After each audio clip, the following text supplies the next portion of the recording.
Yo, what's going on YouTube? It's Kicker here back with another brand new YouTube video. And in today's video, I'm going to be telling you guys how you can actually start improving and getting better at Fortnite Battle Royale. Now, you may feel you're at your peak in terms of that you're just not progressing anymore, like you feel as if you're just not improving. And in today's video, I'm going to help you actually fix that. I'm sure there are many of things that you're not doing and that in some way is stunning your growth as a player. We're just going to literally jump straight into the good stuff or whatever you guys came here for, how to improve or actually get better at Fortnite. If you go ahead to enjoy the video, drop a like for me. Super simple thing for you to do. If you enjoyed the video, like it literally takes 2 seconds, helps me out way more than you actually think. Like it's really appreciated. Just simply dropping a like, it goes a long way. But if you don't drop a like, it's simple. Donald Mustard, he'll come to your house, he's gonna hold you captive, and he's gonna spike your hair. And if you want to go the extra mile to subscribe to the channel as well, we're going towards 350 subscribers right now. If we can get towards that milestone, it would be just great. But without further ado, let's get straight into the video. The first tip to improve, but what I'm talking about now is practice. Now I've said it so many times, so many of you are just not practicing. And even if you think you are, you're then either just not doing it efficiently or effectively, or maybe you're just not doing it at all. And believe it or not, you might think that's a no-brainer, but it's literally the case for most of you. Like I can guarantee 80% of you on this video are guilty of this. If you don't put in the time and you don't practice like you were hoping on Fortnite, you were just going maybe straight into an arena, maybe just getting on and going straight into a tournament, anything like that you cannot be doing. You need to be getting online, warming up and practicing each and every day.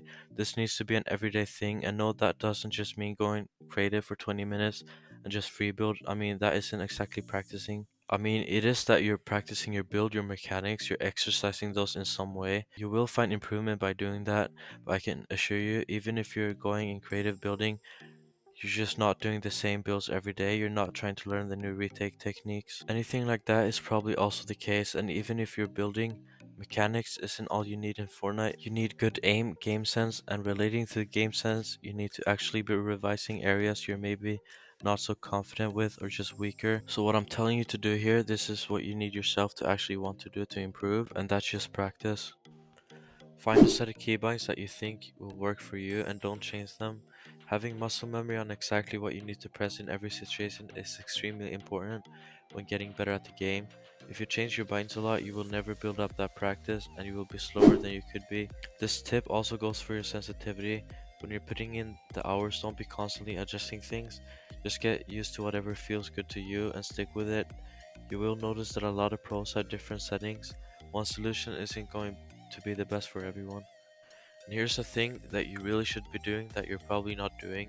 When you get killed, don't get angry about it and use an excuse to justify why it happened. Look at it and ask yourself, what did I do wrong? What could I have done to win the fight? Figure out a better approach for your next fight when you get into a similar situation and learn from your mistakes. The worst thing you can do is chalk every death up to a bug in the game or that your opponent got lucky. Analyze it and improve your game. Another thing that you absolutely have to understand is each stage of the game. Before you focus on anything else to do with your development as a player, you absolutely must understand how the game works. In each game, there are 3 stages: early game, mid game, and end game. This is no official information, but more of a general breakdown that pro players use to describe the game's progression as the zone begins to shrink. During the early game, your main goal should be to gather as much loot as possible while maxing out all of your materials. During the early game, you're likely to engage in battles with other contestants who've also decided to battle you out for your building or POI. So playing smart during this stage can pretty much determine the rest of your game. Early game might seem simple, but it's not. Though surviving mid game is quite simple, for one reason or another, many players seem to make a lot of common mistakes during this stage that lead to their elimination.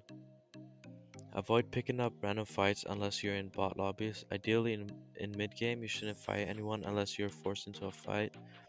Another reasonable excuse for picking up random fight is if you're in the very first game of a tournament and are playing in bot lobbies, lobbies that are not yet segmented by points or performance within the tournament.